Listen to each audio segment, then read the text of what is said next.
Welcome back to another episode of the NFL Draft Bible Player Spotlight Show. I am your host, Chris Shanafel, and as you guys know, we've been bringing you the names that you need to know first since 2002 at the NFL Draft Bible, NFLDraftBible.com. And normally they're just audio interviews, and while we will still just bring you audio-only interviews, we're starting to kick around some new ideas, and we've opened up, and here we are now in the joining the 21st century with the new video aspect of things. And so this, for me at least, I know Rick has done quite a few of them, but for me at least, this will be my very first video player spotlight show. I think it's nice to kind of have that aspect, both audio and video, kind of see more of not only my reaction and facial expressions to things, but the players that we're interviewing as well. And to help me do that for this very first player spotlight show on camera is a Division II standout by way of Wayne State College in Moorhead, Minnesota. He's Glenn Harris, and Glenn has actually been on the All-Star circuit lately and really has some buzz following him around. Glenn, really appreciate you taking some time to join the show this morning. How are you? I'm good, thank you. How are you? Oh, I'm doing great. Really excited to get you on the show. And before we talk about the All-Star circuit and some of the buzz that's following you around as of late, Glenn, I kind of want to talk a little bit about your journey and how you wound up at Wayne State College, the Division II program in Minnesota. You actually you're from Kansas City. You're from Kansas City, Missouri. You actually started your collegiate career at the JUCO ranks at Chabot College in California. So how does one from Kansas City, Missouri, go all the way to the West Coast to California and then find his way in Minnesota? My school is actually in Nebraska, Wayne State College in Wayne, Nebraska. Okay, Nebraska. Yes, sir. But it was a long journey. I spent 2 years at Chabot College. My first year there, I had redshirted, and then my second year, I started playing. Okay, and basically, obviously we know the Netflix series. The name of the series is escaping my mind right now, but we've seen the Last Chance U. We've seen the life of a junior college athlete. And I'm not sure it's necessarily just like that for every junior college athlete. Obviously, that was one of the top junior colleges in the nation. They've won national championship after national championship. What was the JUCO life for you? The boat, they didn't really have scholarships, so I had like 7 roommates in a 2-bedroom apartment. Damn. And what about the football aspect? I mean, at the junior college level, I mean, a lot of people think that it's just, guys that couldn't make it to the Division I level because they're not good enough. That's not the case. Usually it's something academically wrong, or sometimes something just gets thrown their way where they have to make a different route to the Division I level. And we see it year after year, guys from the JUCO level, like yourself, getting a shot at the Division II ranks, getting a shot at the Division I ranks. What was the overall talent like at the JUCO level? It was a lot of guys. It was a lot of guys that was D1 bounce backs, guys that could have went D1 out of high school. There was a lot of talent out there. And then here we are now. You spent 2 years at Wayne State, again in Nebraska. I don't know why I was thinking Minnesota for some reason, but in Nebraska. How's life over there at Wayne State and the Nebraska lifestyle? It's cold. It's a small town of like 5,600 people. It's like a real quiet town, and it's really cold there right now. Yeah, and I'm in Chicago, Glenn, and it's been really cold. We had this really cold stretch that we haven't seen for like close to 50 years, I think. And then here it is today. It's 56 degrees, feeling great, feeling like spring, and then back to reality tomorrow with 17 degrees. So I absolutely know what you're talking about when it comes to this weather. And I guess if you're a football player, though, man, I mean, and again, being from Chabot College in California, I mean, how has that affected your style of play or the way you play? Does the weather affect you at all?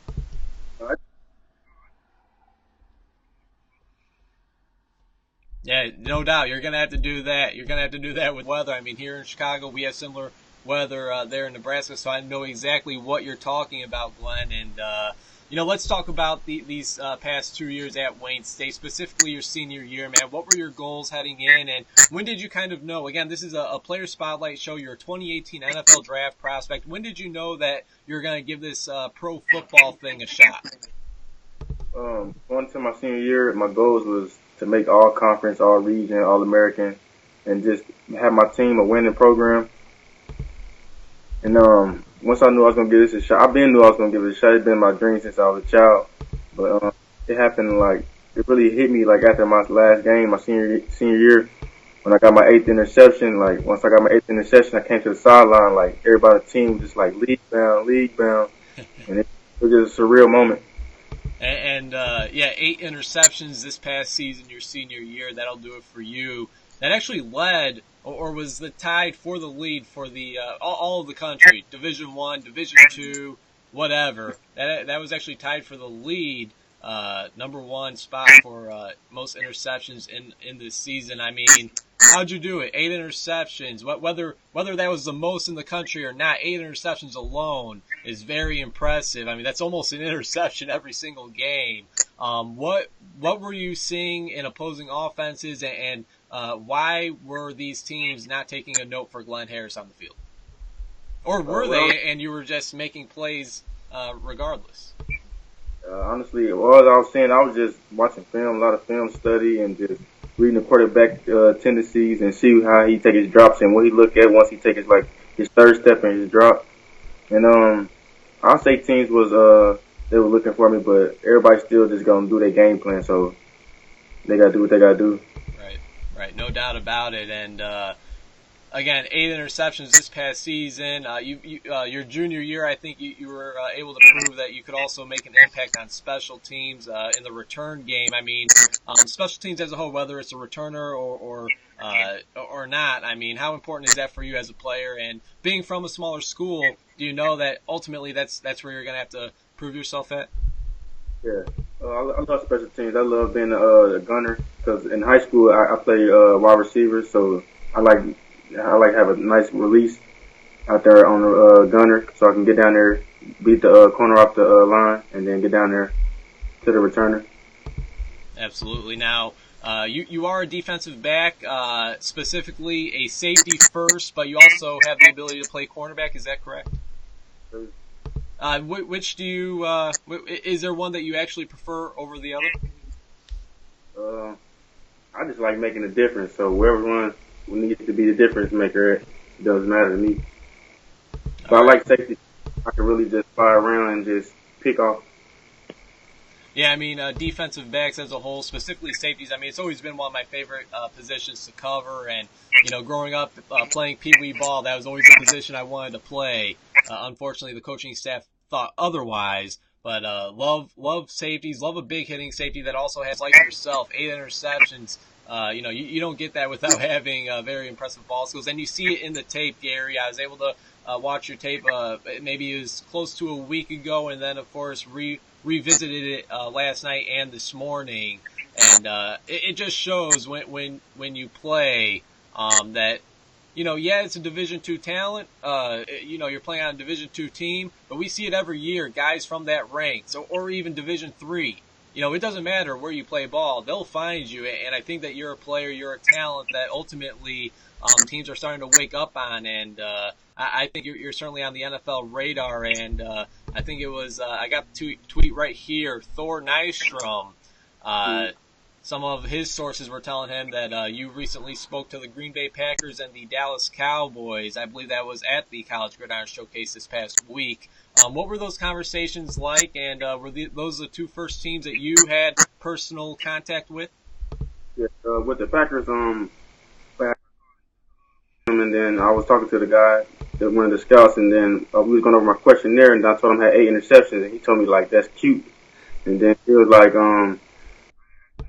what do they like in safeties? And he was telling me, they like safeties that can, if you break in after the quarterback already released, you're going to be too late. So in my head, I'm like, all you gotta do is like just see my film. You're just gonna see me break already before the quarterback already throws the ball, and I'm gonna be already there for the interception.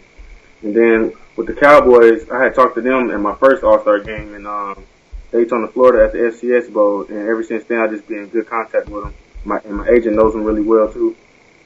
You bring up your agent, and that's exactly where I was going to go next. Do you choose Gary Glick? How did that decision come about, and how's he treating you so far?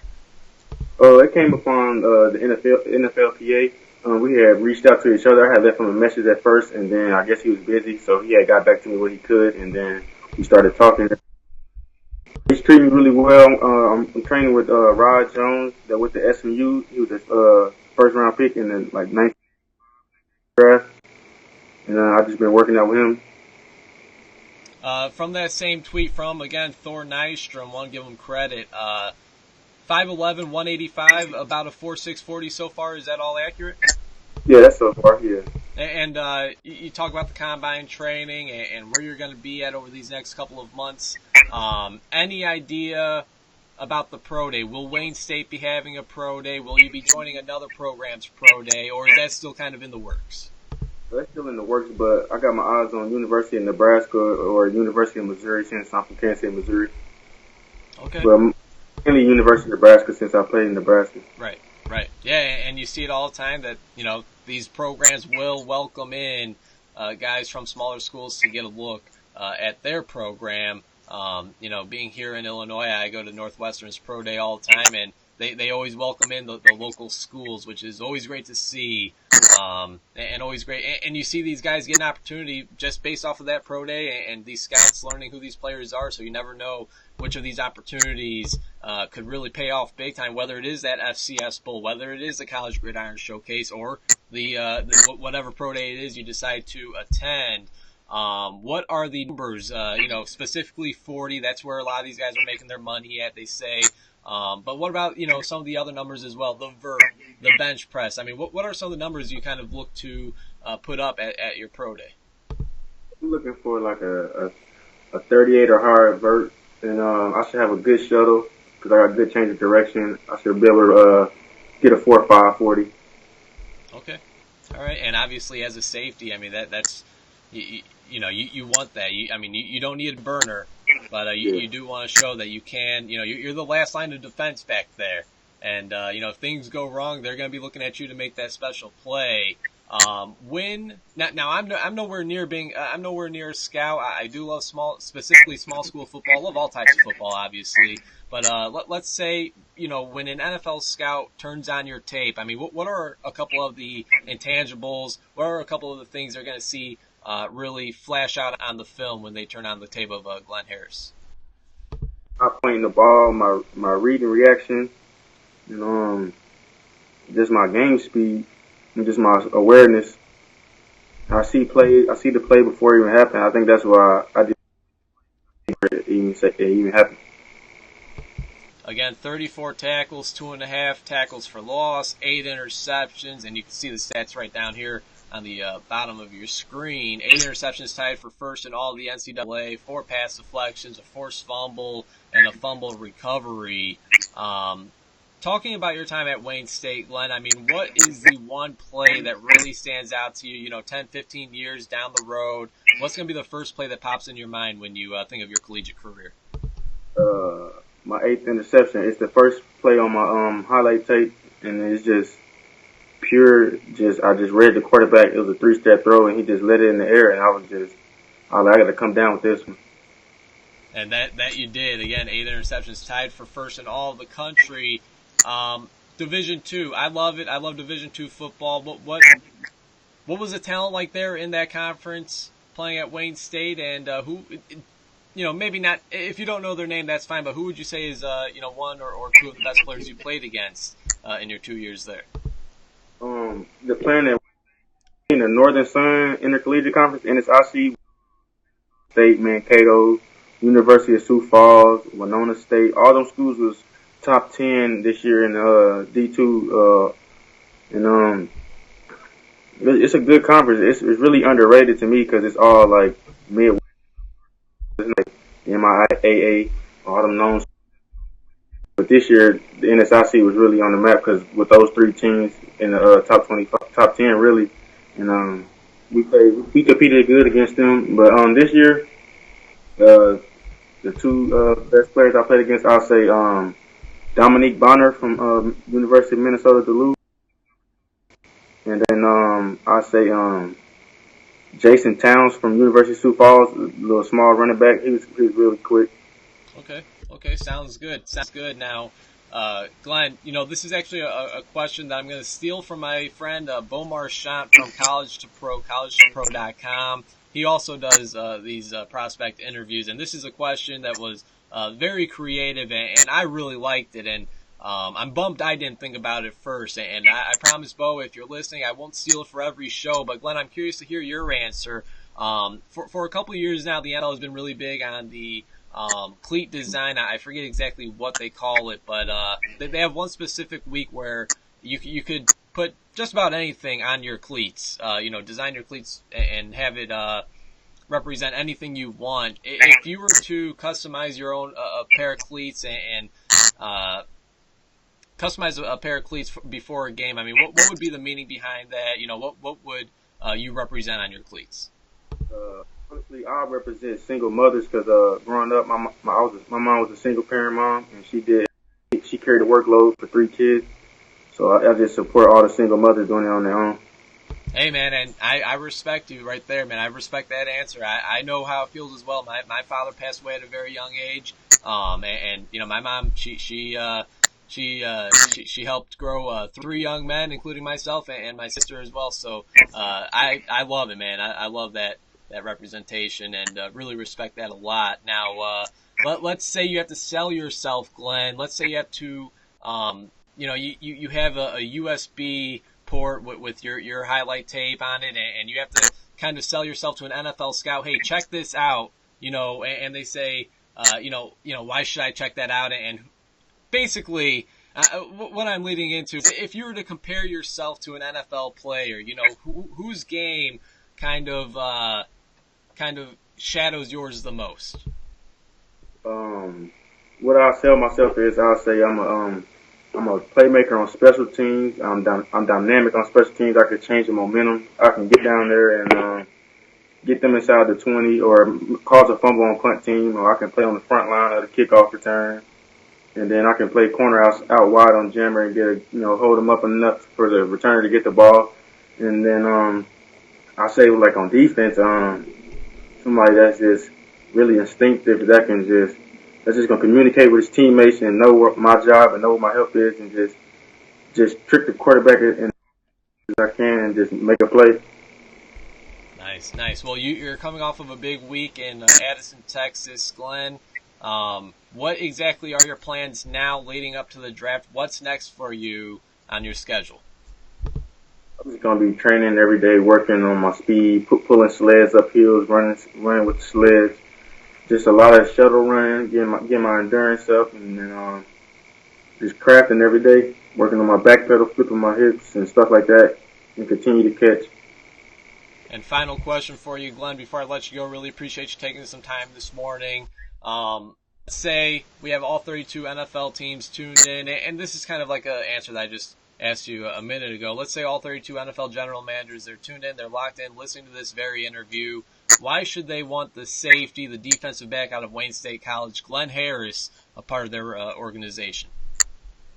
I got a rare athleticism, and I'm a good special teams player. I love special teams. I can avoid butt side on the kickoff and just get down there and beat them with my speed, and I take pride in special teams. And I'm not going to complain about special teams. I know it's levels to this stuff, and I come from a small school, and I really craft a lot at safety. So I got the intangibles at safety to keep crafting as well as working on special teams. Hey, there you have it again. He was tied for the most interceptions in all of the country, regardless of what division, with 8.